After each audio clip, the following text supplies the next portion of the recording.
Est-on responsable de ses actes et de sa propre vie? Muriel Hermine, quadruple championne d'Europe de natation synchronisée, en est intimement convaincue.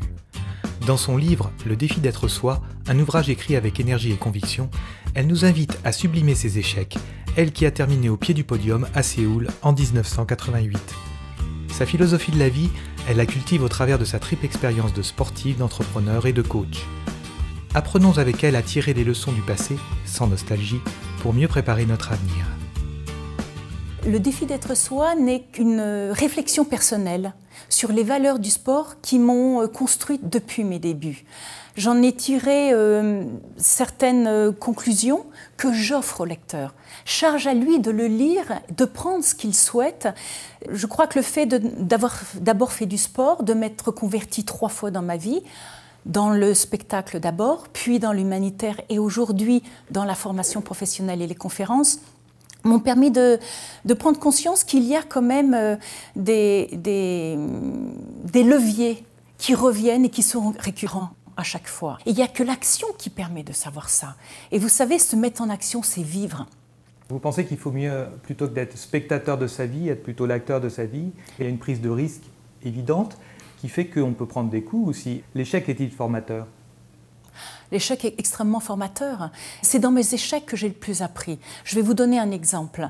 En 87, j'ai remporté les 3 titres de championne d'Europe et j'ai eu une émotion tellement extraordinaire à l'occasion de cette compétition que j'ai eu envie d'arrêter.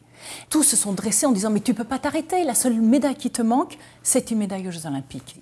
Et on n'est pas esclave de la reconnaissance de l'autre, finalement? J'en parle dans le livre. Ce sentiment d'être esclave, je l'ai eu à 14-15 ans, quand je suis entrée en équipe de France, et que justement, je portais en moi toute cette résilience qu'il me fallait transformer pour en faire des forces. Je cherchais dans le regard de mes partenaires de l'équipe de France à exister, à être admirée par elles. Je n'ai jamais eu ça. Et tant que j'ai cherché ça, j'en ai beaucoup souffert.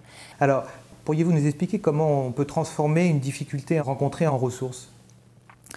Séoul a été une très grande force pour continuer dans la vie pour moi parce que ces 3 leçons que j'ai tirées de ce grand échec de ma carrière sportive, ces 3 leçons m'ont suivi toute ma carrière et m'ont permis de ne jamais les reproduire. Je me suis trompée dans ma stratégie pour gagner. On ne gagne qu'en développant ses forces et non pas en essayant de gommer ses faiblesses. La deuxième chose, je me suis réfugiée dans la maladie. Et j'ai pris conscience qu'une personne motivée, qui nourrit un esprit positif, un esprit enthousiaste, ne tombe pas malade. Et j'ai pris conscience que l'être humain n'est pas qu'un mental ou n'est pas qu'un physique. Nous sommes composés d'un mental, d'un physique et d'un émotionnel. Et finalement, c'est l'équilibre des 3 qui nous permet d'atteindre ce sentiment d'être en paix et de complétude. Et finalement, c'est ça la force de l'échec. C'est de savoir tirer les leçons pour éviter de reproduire les erreurs qu'on a pu commettre. C'est ça le défi d'être soi? Le défi d'être soi, c'est accepter ce que l'on est, avec ses forces, avec ses faiblesses, savoir que nous ne sommes pas parfaits, mais que nous avons en nous le potentiel de faire de très grandes choses et d'être vraiment des gens bien. Si chacun d'entre nous, nous allons chercher ça en nous, je vous garantis qu'on peut transformer notre monde, transformer notre façon de le voir et être des gens heureux.